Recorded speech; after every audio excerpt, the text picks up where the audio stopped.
Assalamualaikum warahmatullahi wabarakatuh. Hai teman-teman, kita kembali lagi nih dalam materi unsur kebahasaan teks laporan percobaan. Nah, kalau pada video bagian pertama kita sudah membahas kaidah bahasa baku, kali ini kita akan membahas tentang kalimat kompleks dan simpleks, lalu konjungsi, dan istilah teknis. Kita akan mulai materi yang pertama, yaitu kalimat kompleks dan simpleks.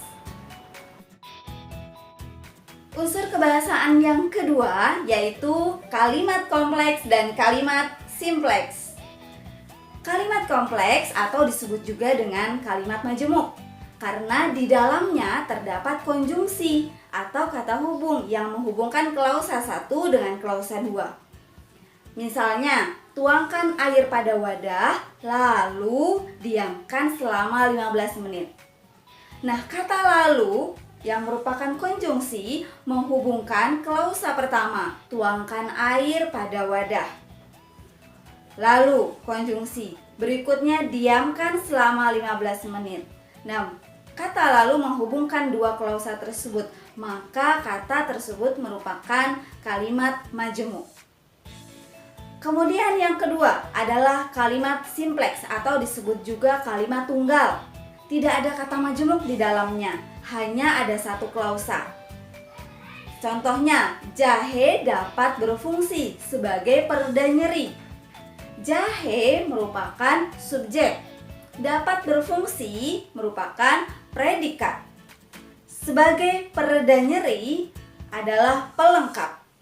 Hanya ada satu klausa, satu subjek dan predikat. Tidak ada konjungsi, maka kalimat tersebut disebut dengan kalimat simpleks atau kalimat tunggal. Nah, berikutnya unsur kebahasaan yang ketiga yang harus diperhatikan adalah konjungsi. Konjungsi secara umum terdiri atas 4 bagian, yaitu konjungsi setara, bertingkat, berpasangan, dan antar kalimat.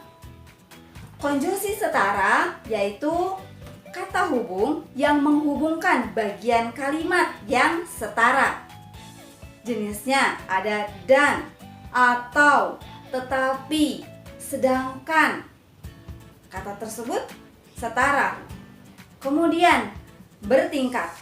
Bertingkat di sini merupakan konjungsi atau kata hubung yang menghubungkan bagian kalimat.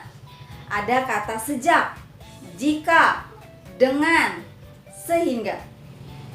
Nah, yang ketiga, konjungsi berpasangan. Berpasangan di sini dalam satu kalimat digabung ada dua kata konjungsi setara. Misalnya, tetapi dan ada dalam satu kalimat. Kemudian konjungsi antar kalimat.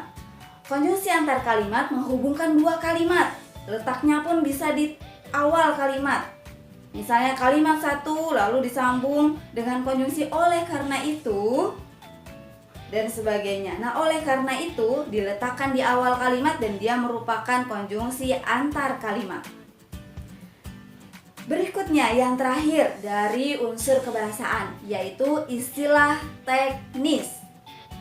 Istilah teknis di sini disebut juga dengan kata kajian atau juga sama dengan kaidah bahasa baku yang sebelumnya kita pernah pelajari, yaitu kata-kata khusus yang digunakan pada bidang tertentu. Misalnya epidemi, vaksin, lalu ada benedik, lalu etanol. Itu adalah contoh dari istilah teknis atau kata kajian. Nah, demikianlah teman-teman materi unsur kebahasaan pada teks laporan percobaan. Mudah-mudahan dapat dipahami materinya dan teman-teman bisa menulis dengan jauh lebih bagus lagi dengan memperhatikan unsur kebahasaan dalam teks tersebut. Baik, kita tutup materi kita kali ini dengan sama-sama membaca istighfar. Astagfirullahaladzim, astagfirullahaladzim, astagfirullahaladzim.